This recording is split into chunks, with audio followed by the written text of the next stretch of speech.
All right, well, we'll move on to our second panel, and then we have a fireside with MP Materials, and then we'll break for coffee. So I'm really excited about these panels, partially because I call all of these people some of my closest friends. So it's great to be on a stage together. So the structure of the day today kind of starts with a bit of an arc. So what we do is this morning is focusing pretty heavily on some of our domestic thinking. You heard from Jared at the White House. We have a panel here focused on domestic minerals security. We're going to go talk about to MP Materials, about their kind of trajectory and how their Department of War partnership has changed the game.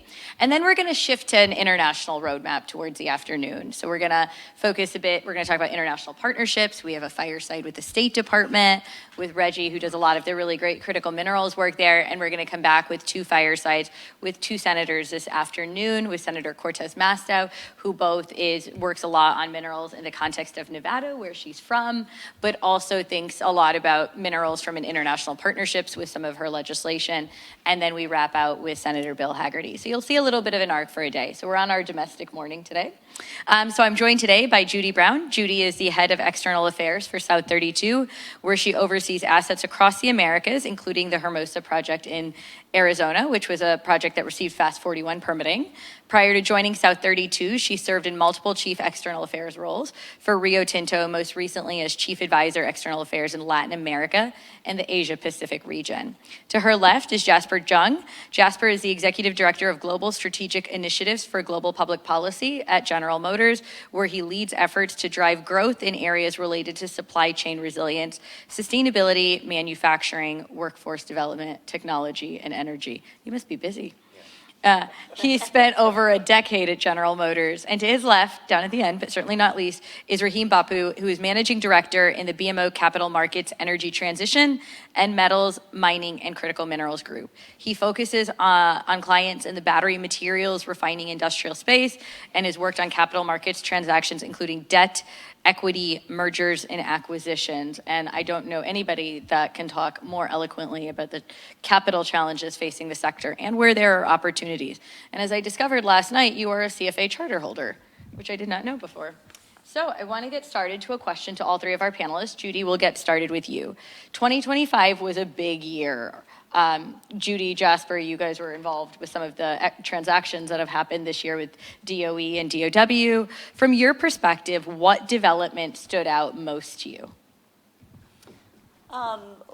Probably the change in direction by the administration in terms of trying to support projects through equity deals. I think that was interesting. I think the other surprising thing is maybe the slowdown in the EV market and how that sort of affected many projects in sort of that critical mineral space in terms of North American supply. So I would say those are the two for me that kind of stood out. Can I just go with what Judy said? But no, thanks for having us here, Graceland. It's always great to be part of this and appreciate being part of your program.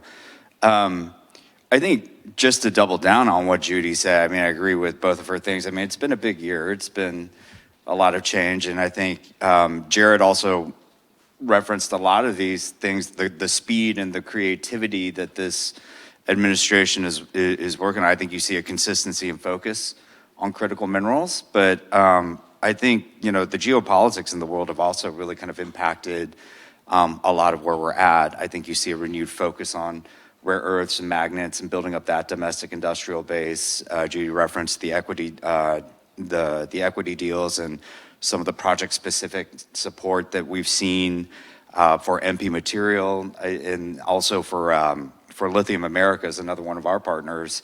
And you're seeing it across the board. A lot of these projects are being led by various agencies, right? So I think the administration's moving at speed, but so are all the individual agencies and resources, many of which you laid out in the previous conversation. Rahim? I think it's been, I agree with Judy's perspectives on the key things that have happened, and the results have been extraordinary. There has been an avalanche of interest across the space. You mentioned earlier today, we've filled a room first thing in the morning to talk about critical minerals and permitting. 2 years ago, this would have been unfathomable. And that has been remarkable. It's also been interesting that, the mining industry is at the beginning still, I think, of a much needed rebrand.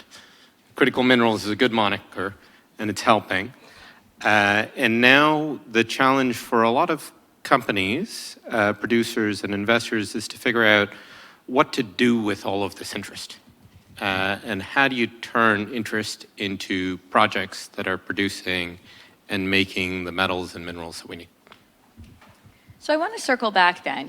This year has been great. The renewed attention, the effort, the financing. I mean, it was really a year that was needed, but that we didn't necessarily see coming. But I also want to be clear-eyed here. What are some of the challenges that still remain going into 2026? Well, one challenge related to permitting that still remains, obviously, is litigation. And a lot of the sort of permitting reforms that have passed and are maybe are still proposed, some of that is judicial reform, and I still think that's needed. I think the second thing is the challenge around the midstream production of batteries. So we have a manganese project at Hermosa, so it's really a zinc mine, but it's got a very pure manganese deposit. But it doesn't work to have most of the pre-cathode production is where most of those critical minerals get put into. So it's really not economic to make HPMSM in the United States and ship it to Korea or Morocco to put it into PCAM and then bring that back into the United States. So if that midstream isn't here, then a lot of these critical minerals projects that go into that pre-cathode will be, that'll be challenging from an economic standpoint. Yeah, a couple of things, I think, maybe looking at this question from the demand side.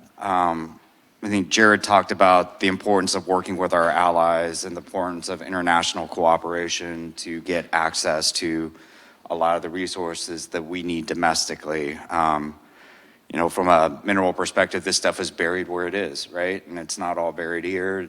You can't source it all here, but you also can source the equipment, the tooling, the technology, and the IP, and the workforce, right? How are you going to bring those aspects in to really kind of focus on that midstream aspect that Judy was talking about, right? That continues to be a major gap from our standpoint, right? In terms of, whether it's inputs into batteries, inputs into magnets, inputs into other vehicle components, both internal combustion engine vehicles and electric vehicles. I mean, we need yttrium for LED lamps, headlights that go into all vehicles, right? And that's equally disruptive if we can't get the yttrium that we need, which isn't a lot, right?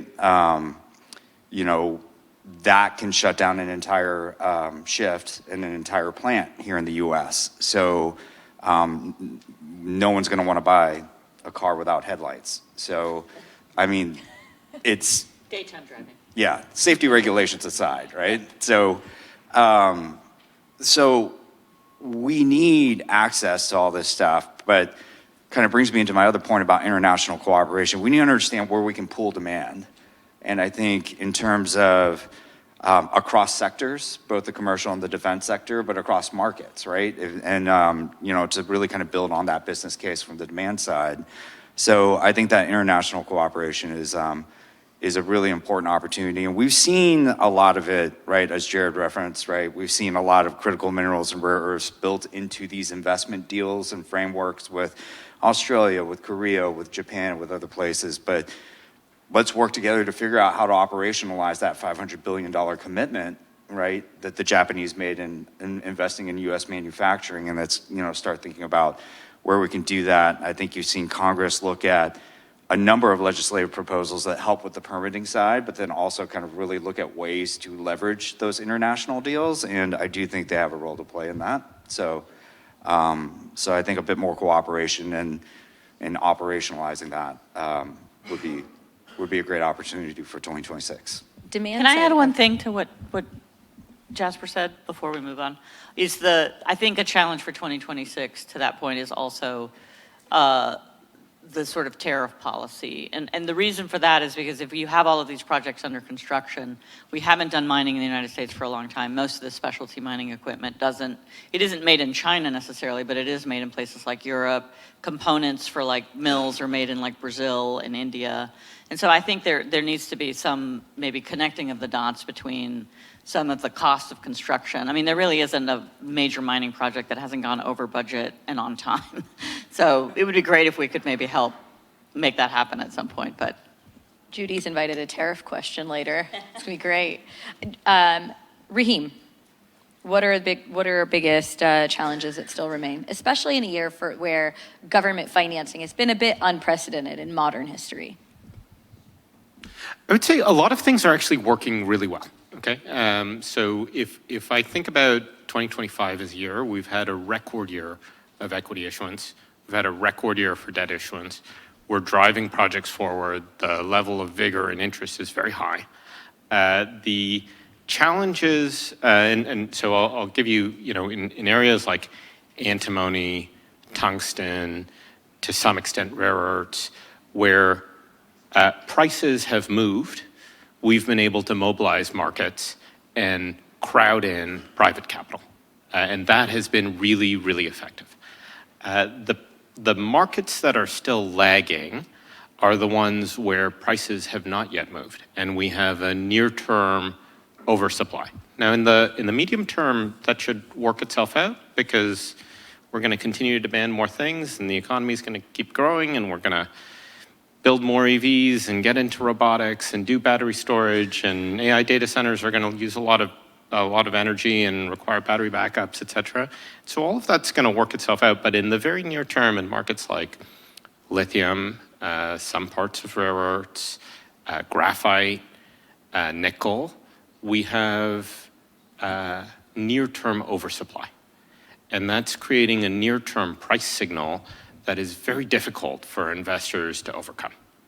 And we have seen an avalanche of interest, I called it, but it's reacting to a huge number of policy initiatives that the federal government here and governments around the world are implementing to attack this problem. And so investors know something is coming, but in some of these markets, we haven't quite figured out exactly what that is. And most folks are going to wait and see before they put big capital to work to understand exactly where those changes are going to come from. Is there anything else the government can do to address this investor hesitation? Because as we said with Jared, there's a lot of risks facing investors. Yeah, look, at the end of the day, investors want to make money, right? It's very simple. So either revenues need to go up, and that means you need to fix pricing, and tariffs could be one of the ways that you get there on the commodities. But there are other ways too, right? You could have markets, and the other thing you could do is you can reduce costs, and the government is doing that actually. They're reducing permitting timelines. That reduces the amount of time that your capital needs to remain outstanding. They're providing tax credits in several situations. They're taking tax credits away in others. But there are several different tools you can use. But what it comes down to is you need to be able to show investors that the specific perimeter of a specific project is going to make them money. And in some of these critical minerals, especially the niche ones, that's the challenge. Thanks. Judy, I want to come back to you. Permitting has been cited over and over as a major bottleneck to getting projects off the ground here in the U.S. South 32's Hermosa project has achieved a pretty big success here with Fast 41 permitting. What lessons can we take from that? It's a good one. So we were the first mining project to be put on Fast 41, and we are set to have our final environmental impact statement in February. I think one of the lessons is that, certainly each agency does it differently. They have sort of a lead permitting person. I will say that we are Forest Service as our lead agency. I will say that the way they do it has been very successful because, number one, it reports directly into the deputy secretary, and they really do sort of manage it from a one-stop shop. Now, that may be because they have less projects than, say, the Department of Interior, but I would certainly say that the way they've set it up has been very successful. I mean, NEPA is a coordinating, it's supposed to be coordinating between agencies. I would say that one lesson we had a 5.5-year permitting time frame, which is around what it took Resolution Copper for their permitting. When we bought into the Hermosa project as an Australian company, most of our investors said, you'll never get that permitted. That's a waste of time. I can't believe you've bought into that project. Then we got into the Fast 41. That shaved our permitting time to 2 years. And there was a very positive response from the investors, and we've met every single bit of that timeline. One thing I will say is that you have to bird dog it just as hard as you do for a 5-year timeline as you do for a 2-year timeline, because you do have a resourcing issue. You do have, one thing I always say is the Fish and Wildlife Service, they're there to protect, animals and critters, are not there to permit mines. And so, I do think that one thing I would say is the use of AI and sort of the objectivity of applying NEPA and what's jurisdictionally possible and not possible might be one approach that I think would be very useful. But, I think also one important thing about your project is it's not just about permitting, right? It's also about actually building the mine. And one of the conversations we've had quite a lot is that the tariff volatility this year has undermined the cost competitiveness of getting this. It's almost incongruent in a way with reindustrialization efforts. Yeah, I would say we probably have almost like a $65 to $100 million tariff impact on our construction. We are under construction. I would say the other thing that's positive about our project, unlike some others, is that we are both on private and federal land. So we need a federal permit for ancillary construction, but we can get started. We have all the state permits that we need, and we're about 50% all the way through construction to build the zinc mine. So, obviously that helps you in many realms. It even helps you necessarily in litigation, because we've already employed 300 people, and it's, pretty hard to get an injunction when you have that many employees. So I would say all of those things help, but I do think that the tariffs have been a really big impact, and that's because it's an underground mine, and specialty underground equipment is very specialized, and it all comes from Europe. Caterpillar doesn't make it. It can't be sourced here in the U.S. No, it cannot. And it's not sourced necessarily from foreign entities concerned. It just can't be sourced here.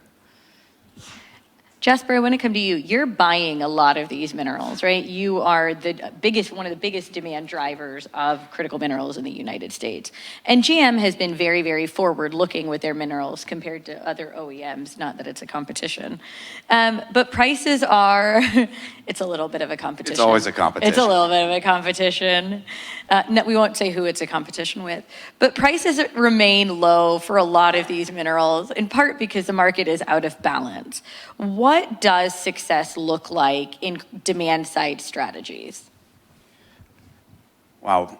Well, I'd say at a very high level, success looks like when we can set up a deal structure that's long-term and that's durable, and where everyone wins, everyone makes a profit, and everyone has the ability to cover costs and to add value long-term. I think for us, we have to strike the right balance in between, right? Like, we have patient capital, right? And we've demonstrated that with a lot of the projects that we've had, moving early in a lot of this, in a lot of the space over the last 5-6 years.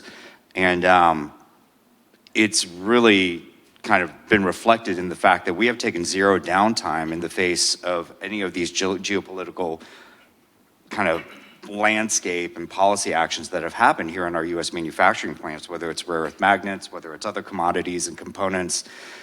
Our resilience strategy has allowed us to keep moving forward. But with that said, we always have to be looking further down the road. And yeah, the market has changed a bit. And Judy alluded to that at the very beginning.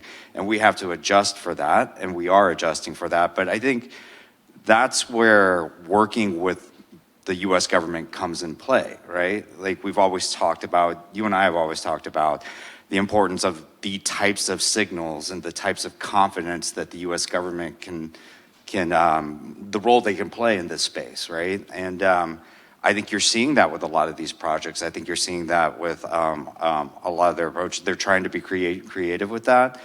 And I think that helps, with the near-term demand situation in a lot of these cases with some of these critical minerals, and just kind of helping us to bridge to when the market starts to line up, when market demand starts to line up again with where we're at on the supply side. But I think in the meantime, right, like we can look at where mineral prices are now, and we can look at where things are now. We can work together on trying to find like the right mechanisms to support that. Like I said at the very beginning, our goal is to help the entire value chain remain sustainable and durable and build it here and build it with our partners.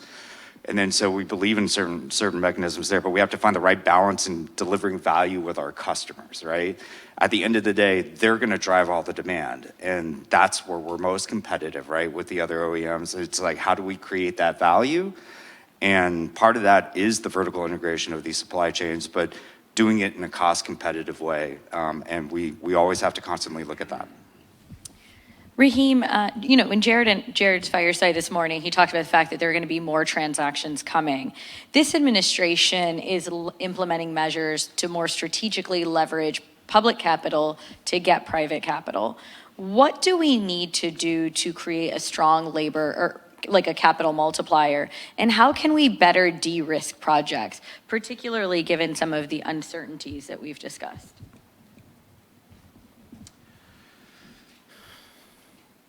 So the approach that the administration has taken is fascinating, and they have done a number of different deals with a number of different counterparties, and they've done them very quickly, and every deal has looked a little bit different than the other deal. And you have seen an enormous pickup in interest in capital markets as a result, and there has been capital flowing into the space. And I would say that has created an opportunity to multiply what the government is doing. One of the drawbacks with multiple individual deals is a lot of the capital that is flowing into the space outside of the specific companies who did the deals is speculative capital that is trying to guess at who's going to get the next deal, as opposed to patient long-term capital like Jasper that's interested in the specific success of a particular project because it has the economic characteristics that are likely to make money. And so it's okay. It's a lot further ahead than where we were when we were doing nothing. So we're doing something now. This is good. If we want to turn around and make capital systematically available to all of the domestic minerals projects in America, then at some point we'll need to transition from a series of one-off deals to a series of systems that investors can easily understand and apply. And what do you think it takes to de-risk a junior mining project in the current environment? Because a lot of times we get caught up with these big companies, but a lot of the people who hit my LinkedIn box are junior mining companies. They're different demographics. What do you see that we can do to support America's junior mining companies? The most important thing that they need, honestly, and this is going to be a little bit circular, but the most important thing that they need is prices to go up. Okay? Like if the commodity price is high enough, then I can sustain any number of risks to bring that project into production because my profit motive is sufficient enough to make that happen. In the absence of that, because Jasper's goal is not for commodity prices to stay high forever, you need to reduce risks associated with those projects. And those risks could be permitting, or those risks could be sourcing, or those risks could be the durability of the policy that's in place, like tariffs, right? We know there's going to be tariffs for this administration, but beyond this administration, will they persist or not? So having some kind of system in place, having markets that function and that are not adversely impacted by the choices of any single producer is probably where we should spend our most time. And when I come back, something else that can reduce costs potentially and increase speed is new technology. And America has always invested in innovation. This is a conversation we've probably all had at some point. But where can breakthroughs in innovation, whether it's AI-assisted exploration, modular refining, new processing innovations, where can these really move the needle with America closing the gap on how far we've fallen behind for minerals? Well, I definitely think processing. innovation would be key, especially because there's a lot of NIMBY issues in the US. So, I mean, I think there's a lot of novel ways that you can do processing that's less energy intensive and maybe less heat intensive. And I think those would be positive because I think the processing is a big challenge. Even building smelters in the US is a big challenge. Korea just announced they were building a smelter in Tennessee. So, I mean, it'll be interesting to see how they go through their permitting process, so. Yeah, I agree with the processing. Gap, I think from our standpoint, maybe a slightly different response. I mean, when we look at midstream component manufacturing batteries, when we look at, active material production that feeds into the batteries and magnets and things, I think we're looking at scale on the commercialization side. We innovate so well as a country. We look across the board. A lot of these companies in the room, I think a lot of the national labs, I think a lot of what we're doing, innovation isn't the issue here. Commercialization really is the issue. I think the concern is, and I think we innovate a lot of fantastic technologies, new battery chemistries, new form factors, new components. I think there are things that, MP Materials is doing now. I mean, they're starting out as a mining, company and now going soup to nuts with magnets. And I think, what they've been able to figure out is how to take their innovations and their technologies and commercialize it. And we need more of that at scale in other spaces like batteries, right? And we need to ensure that the policy actions actually support that, like the building of these alternative technologies here, not just the innovation of it, but the commercialization. I'd point out 3 buckets, Grayson, and I would start by saying, technology has always, for the last 500 years in mining, technology has always been the answer, right? We produce dramatically more material today than we produced 50 years ago. Some of that's because we found new deposits. Most of it is because we figured out how to extract from those deposits more effectively. But I'll give you 3 buckets. The first is we're going to get more efficient at using the minerals that we have already. So there'll be less waste in processes, there'll be more recycling, and we'll figure out how to do more with less. You talked about battery chemistry, that's a perfect example of where that could happen. The second is, I think, over time, and we've got some folks in the crowd that will talk about it too, we've got a really, really exciting opportunity around how we find new minerals, right? And can we apply AI? Can we apply the new tools that are around to get them more effectively? And then the third is processing, right? Like for the mines that we have already, how do we make them bigger? How do we have higher recoveries? How do we get more out of them? How do we access lower grade zones in already disrupted areas? And how do we scale that quickly? And the challenge with that last one is precisely what Jasper said around commercialization, because there are a lot of good ideas, and most of the time, the first time you do them, it doesn't work out so well. And so investors are always a little bit hesitant. But once you prove the pathway, you open up a lot of upside. Can I add one thing about the dynamics of all of this? So my dad's a farmer, and I grew up, and he always said the best cure for high commodity prices are high commodity prices.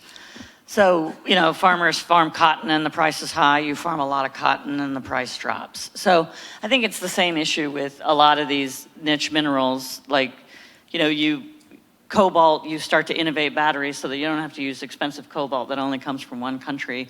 And so what's interesting is about all of these, besides the supply chain, it also will have an effect. The price of commodities will have an effect on innovation and the supply chains and where you get it from. And so it'll be an ever-changing and dynamic situation. And the commercialization, I think, really needs to change to keep up with that. I think sometimes when we innovate, we only have one kind of battery, and then we sort of like overinvest in the infrastructure and try to stick to that. And then that gives us less flexibility on some of these like battery chemistries. And so it's all kind of connected in my view.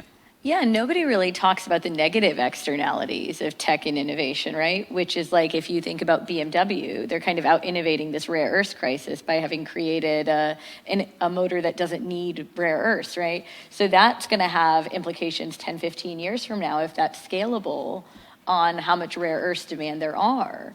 So, I mean, it also makes it difficult to produce. I mean, 5 years ago, I think there were a lot of people that would have been like, I'll invest in graphite. But now there's a lot more hesitancy because we can replace so much of it with synthetic graphite. So we always tend to think about innovation positively, but it does introduce kind of negative and challenging risks to an already complicated sector.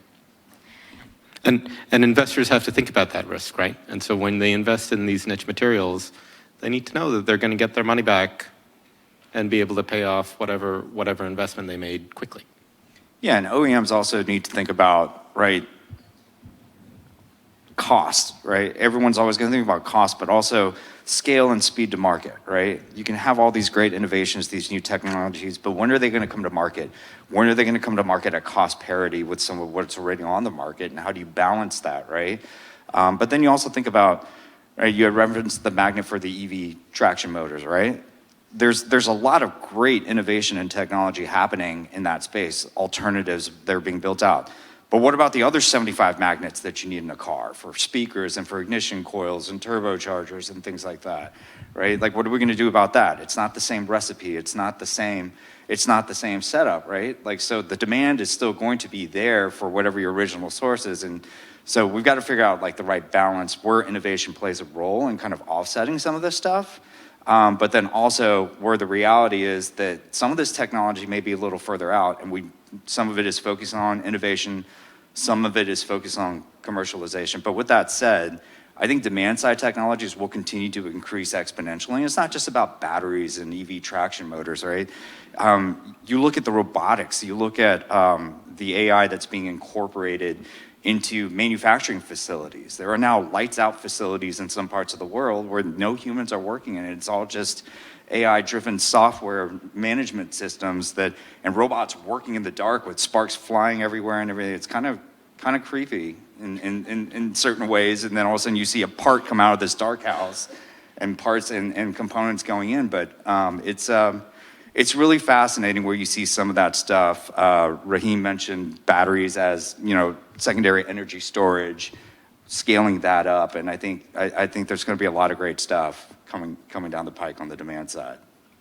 So if we were to, I'm going to close on one question to all of you. There's been a shift to thinking not just about mining, but mine to manufactured good, right? We want to keep the minerals, we want to process them here, and we want to make our end goods. And that's really the heart of the reindustrialization agenda in the US.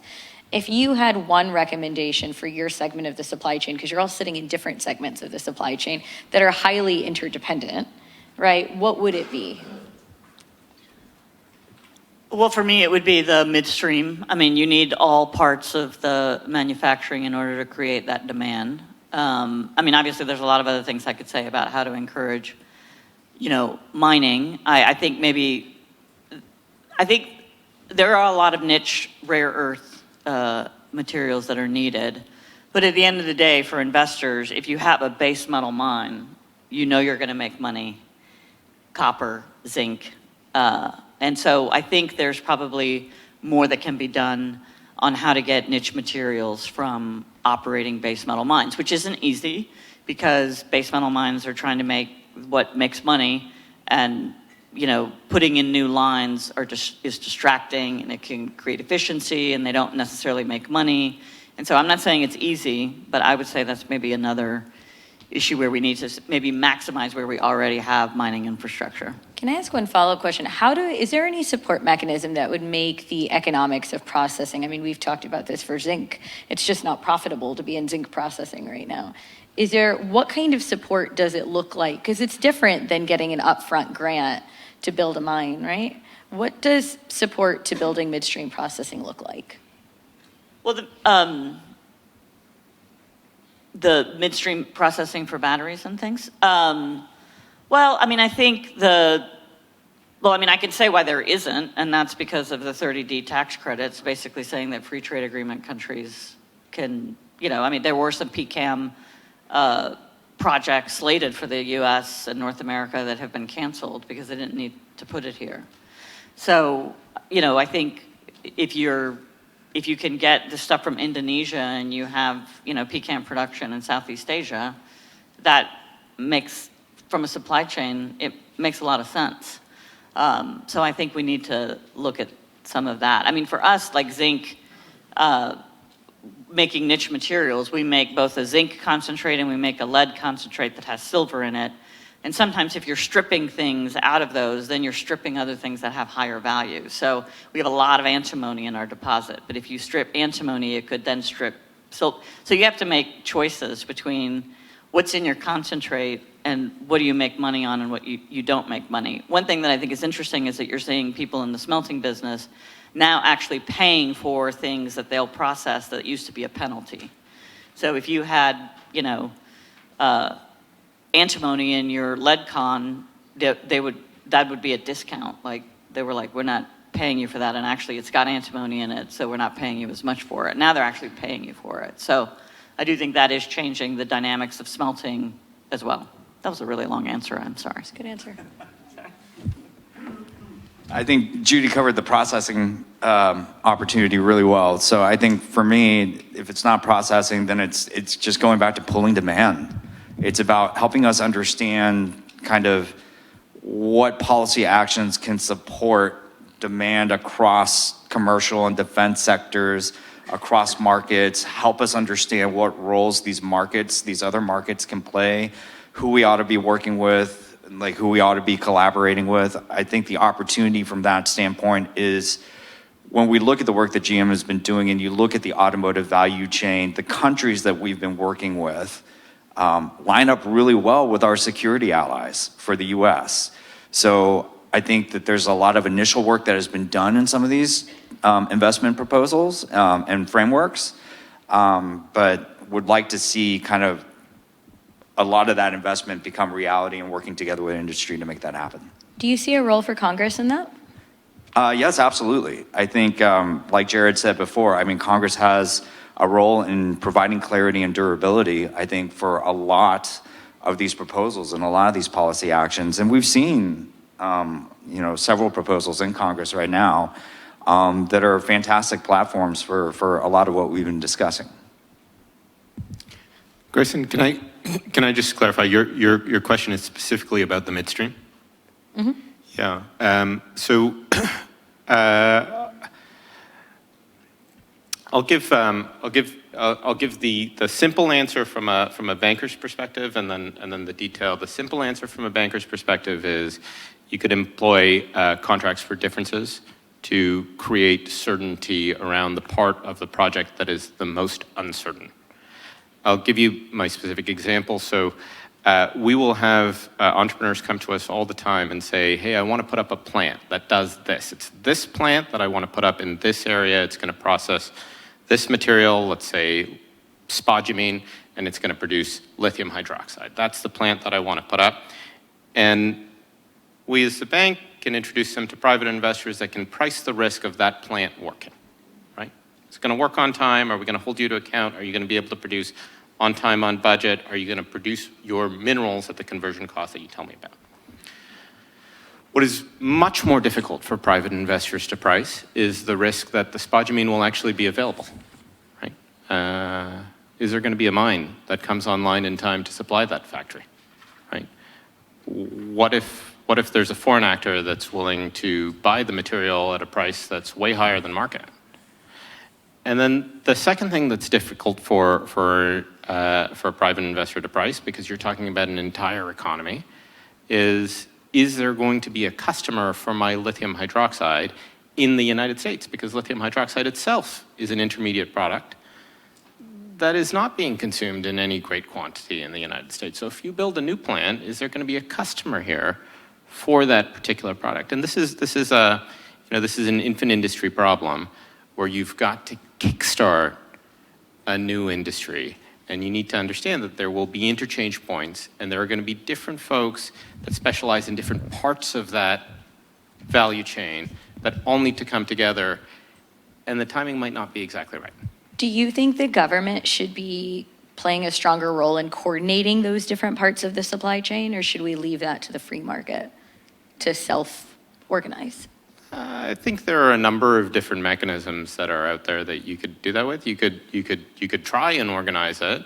China's done it very effectively. We could look to them and learn some lessons, probably, or we could leave it to the free market. But if we're going to leave it to the free market, we need to help investors solve this interchange issue, right? Like at the transition points between the boundary of my business and your business, how are we going to grease the wheels? Can I add one thing to what Rahim was saying that I thought from a policy perspective that's important?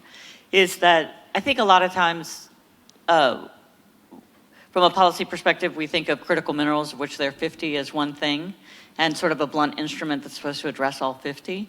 But in reality, we probably need a more surgical sort of commodity by commodity or critical mineral by critical mineral sort of approach. I mean, they're not all the same, and the supply issues are not all the same. And so I think sometimes that makes it a little bit harder, but I would say from a policy perspective, I think it needs to be a little bit more specific. And that even includes like the rare earths, which are just like one category. How much yttrium do you need a year, Jasper? Enough to fill maybe 2 bankers' boxes that could sit in the corner of this room. But you need it in almost But everything. I need it. Yeah. In just about every headlamp that we produce and a couple of other components as well. So if anyone wants to partner on the demand side and figure this out. Economies are scale when you small. Yeah, I was gonna say. We had a conversation. What if it Yeah. happens if you need like a water jug full of minerals? Yeah, Like, how do exactly. you create? And it's 2 bankers' boxes to support our entire U.S. manufacturing footprint. So it's hard to group that with copper when you think about minerals because Right. their supply chains are yeah, so to Judy's different. point, we've talked about this all along. It's like every work stream is completely different, and that's part of the complexity here. We talk about the volatility in prices and mining and each project and stuff, but every project is different. Every gap, every bottleneck is different. So there's been a lot of good work, but there's a lot more that needs to be done. Well, thank you so much for joining us today. This has been fascinating to Thank hear you. about different parts of the supply chain coming together here in the U.S. Thank you.